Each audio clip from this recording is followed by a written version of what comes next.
Chapter 15. Outside the summer house, same day, Florence. I had just hung up the phone with the taxi company when I heard a familiar male voice call out to me.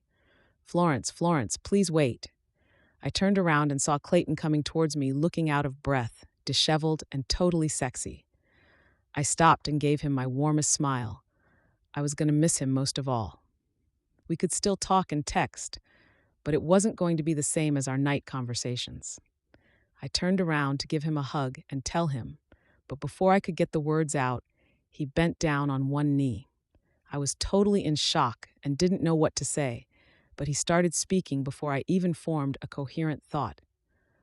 Florence Kelly, he said, when we first met, I couldn't stand you. I thought you were stuck up and only thought about yourself, and quite honestly, I couldn't wait to get away from you. But as the years went by, I began to see the girl that nobody else saw. A kind, sensitive, caring person who would do anything for anyone. A person that was so busy trying to make other people like her that she didn't see how great she already was. You asked earlier why I embarrassed you in front of everybody 13 years ago. I told you it was because I didn't trust Granger and that I thought there was something suspicious about him. All of that was true. What I didn't tell you is, if you had got involved with anybody back then, I would have tried to break you up, for the simple reason that I've always been in love with you ever since we were 16 years old.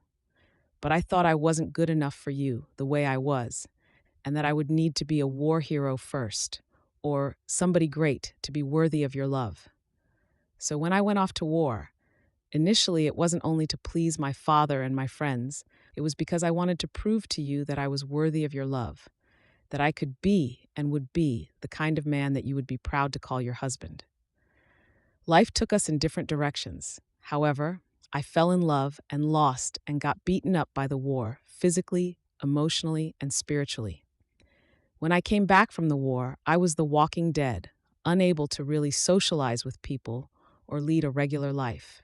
I've been living like a robot for almost 5 years, and even in all my pain and heartache, somewhere deep inside me, in the depths of my spirit, when I was so close to giving up and wanted to crawl into a hole and die, there was something inside me that was pushing me to go on, something telling me that I had to live, and there was a greater purpose to all this. The past years, I have been so busy pretending that nothing was wrong with me and keeping up appearances for everyone else, while at night, I would literally go through hell. This was my experience before these past 2 weeks. I can't explain what happened, Florence, but somehow, some way, our conversations at night have caused me to open up my heart in a way that I never thought it could since I lost Sarah and Paul. We both suffered heartaches and pain. I don't know about you, but these last few weeks have shown me that I could have a wife and children, a life of passion and fulfillment, tenderness, and everything in between. I know this is something that you'll probably have to think about, and I know it is too soon to be talking about, but I love you, Florence Kelly, and I need a life with you. I need to wake up next to you, have breakfast with you, talk to you, argue with you, pick out furniture with you. When you're ready, I hope you say yes to my proposal. It won't be easy with my nightmares and all that stuff, but with you by my side, I can get through anything, and you can bet I will be there when you need me. Please say that you will marry me. We can take things as slow as you want. We can be engaged for as long as you want. I just need to know in my heart that someday soon you will be mine forever. However long I have to wait, I will wait, because forever with you is worth waiting for. Tears filled my eyes. Everything he said echoed in my heart and resided within me so deeply. I knew that I loved him more than I have ever loved any man in my life. The feelings I had for Brandon were nothing compared to what I felt for Clayton. Looking into his eyes, I knew that everything he said was true for me too, and whatever came in our marriage, although it wouldn't be easy, we would make it through together. Yes, Clayton, I will marry you. He looked surprised at my answer, like he was expecting me to say no or that I had to think about it first. It might be crazy, but what I had with Clayton had been developing for over 30 years, since we were both children, and had just come to fruition 2 weeks ago. Somewhere in my spirit, I knew that being his wife was not a choice. It was a calling. Somewhere deep inside me, I knew that everything I had gone through in my childhood with Brandon, in fashion school, with my job, every heartache, all my pain, all my happiness and joy was giving me the tools to be his wife. I wrapped my arms around him, and he slowly brought his lips to mine. When they touched, it was not only a melding of lips and tongues, but a promise. It was a kiss that said we both knew that it wasn't going to be easy, but whatever happened, we would be facing it together. We would be each other's shoulder, each other's rock. When we finally lifted our heads, we were both breathless. After waiting a minute to catch our breaths, Clayton asked, "So when do you want to get married?" Like I said, we can take our time with this. Maybe a year or two, or 6 months, whatever you need.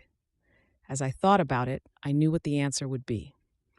I didn't want to wait another moment to be this man's wife. I knew it would probably take a couple of days to get a marriage license, but I wanted to start the process as soon as possible. I turned to my beloved fiancé with a big smile on my face and said, "I don't want to wait. I don't need time to think about it. I love you, and I'm dying to be a wife to you. You know how you said that you've been in love with me since you were 16? Well, I've loved you since I was probably 10, but I thought you would want someone different, someone a little quieter and more demure, someone a little less opinionated and stubborn. Your father and your family had all these medals and awards, and all I had were my good looks. I thought you deserved more than that, so I acted disinterested to cover up how hurt I was when you would spend time with other girls and not me. I spent too many nights when I was younger, and even in fashion school, crying over you, wishing I had had the guts to tell you how I felt. Too many hours of regret, especially in my relationship with Brandon. That night when I had sex with him, after I came home, I couldn't help thinking what it would be like to make love to you, how it would feel to have you explore my body and discover all the secrets within. That's part of the reason I think I was a virgin for so long. I wanted you to be my first, and I finally gave up what I thought was a ridiculous fantasy and slept with Brandon. I don't want to waste any more time, Clayton. I want to be your wife as soon as we can make it happen." He looked stunned, like he couldn't believe what I was saying. "Are you sure? What about your parents?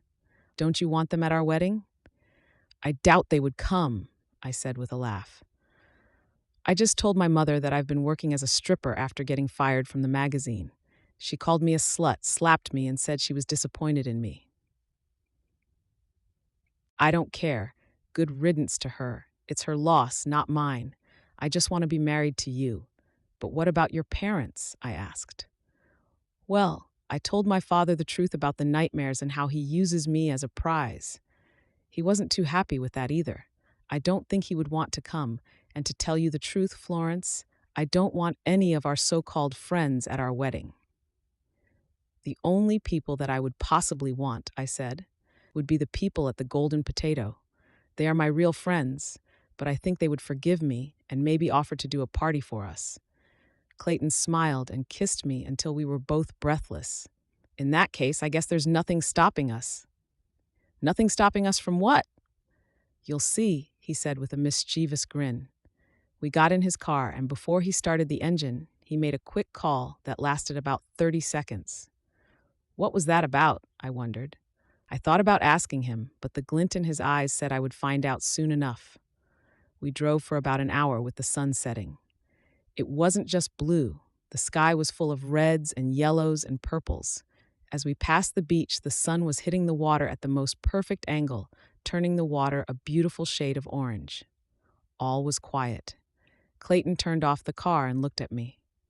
"I have a surprise for you, but we have a few stops to make first." I looked out the window, and in front to me was a clothing store full of fancy clothes for men and women. In the windows there were dresses and tuxedos of every shape and size. He let me out of the car and held the door open to the shop for me. When we were both inside, an elderly woman greeted us with a nice, warm smile. "Well, good evening, Mr. Pryor. I was surprised to get your call. We don't usually keep the store open this late, but you said it was an emergency." Clayton smiled at the woman. "This is my fiancé, and I need some fancy clothes for an evening out. We just got engaged and we're going out to celebrate." The elderly woman gave us both a bright smile. "Well, congratulations to you both." "Thank you," I said. Before I knew it, there was a flurry of activity. Two women took me to one corner, while two men took Clayton to another corner. Within 5 minutes, the ladies brought out a selection of white dresses for me to try on. "Excuse me," I said to the kind elderly lady that had greeted us when we came in. "Why are all the dresses that you're showing me in white?" "That's what Mr. Pryor called and requested." Confused, I thought I'd just go along with the surprise. Whatever Clayton was planning was top secret, and I decided from then on not to ask any questions. After an hour of trying on dress after dress, I finally ended up picking a floor-length fitted strapless V-neck dress that swished when I walked. It made me feel like a princess and fit me perfectly. I was amazed to see Clayton in a double-breasted suit with a pink boutonniere in the pocket.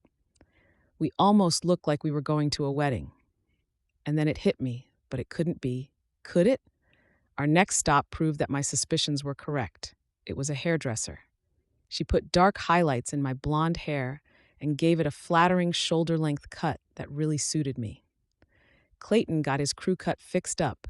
Seeing him, I saw what he probably would have looked like just going into the army. If I thought he was gorgeous before, he looked totally hot now. I could barely breathe, my heart sped up. I felt like it was about to come out of my chest. I looked over at him. His eyes were literally shining. I wouldn't be surprised if his look mirrored my own. The next stop was to pick out the rings. I think Clayton had ordered them in advance because when we got there, they were all ready. Mine was a princess-cut diamond with my birthstone surrounded by a circle of little diamonds. It was absolutely beautiful. His was a plain band with his birthstone on it and one single diamond in the middle. After picking up the rings, we went to the flower shop. While there, I picked out a beautiful bouquet of white lilies with a few pink roses put in to add a little color. At the flower shop, the ladies serving us just happened to have a beautiful flower wreath that went perfectly with my bouquet and my dress to put on my head. It was so beautiful, I couldn't resist. I knew what we were doing, but I didn't know where we were going, and for the life of me, I couldn't figure out how Clayton managed to put together a wedding so fast. As we drove in the car, I leaned over to him and kissed him and asked, "How did you manage to put together a wedding so quickly?" He smiled. "One of the perks of being the son of Archibald Pryor is that you get to make many friends in several different industries. Most of these people my father has known for years. I just had to make a few calls and tell them our story, that I was finally marrying the woman I loved after 30 years of knowing her. I guess I appealed to their sentimental side, and they opened up their stores for me. Who is going to perform the ceremony, and don't we need a marriage license?" Revisor Dennis agreed to perform the ceremony. He's known us both for years, and he was absolutely thrilled to do it. He also has a judge friend who works at the courthouse, and his friend was able to get us a marriage license. This whole thing was just about calling in favors and speaking with the right people. You can get almost anything done with the right connections. "Rever, Dennis's wife is going to be a witness for us. Is that okay? She was the only one we could get on such short notice." My eyes began to water when I thought about all the planning Clayton had done to pull off this wedding. We drove to the beach about 40 minutes away. He took my hand, helping me out of the car. I pushed up my dress so that it wouldn't get dirty on the sand. We walked about 5 minutes until we saw Dennis standing under an awning decorated with flowers, white lilies with a little bit of pink, just like my bouquet. With only the 4 guests at our wedding, there was no need to walk down the aisle. It's funny, when I was a little girl, I always thought my wedding would be this big affair with all the trimmings. But when I looked into Clayton's eyes, I had absolutely no regrets. The moment was perfect. As we promised to love and cherish each other forever, there was nothing else and no one else in the world that I needed to make the moment more perfect. As we had our first kiss as husband and wife, excitement built in me as to what would be coming next. I knew that being married wouldn't be easy, but I also knew whether our days together would be full of rain clouds or sunbeams, we would make it. not just survive the marriage, but thrive in it.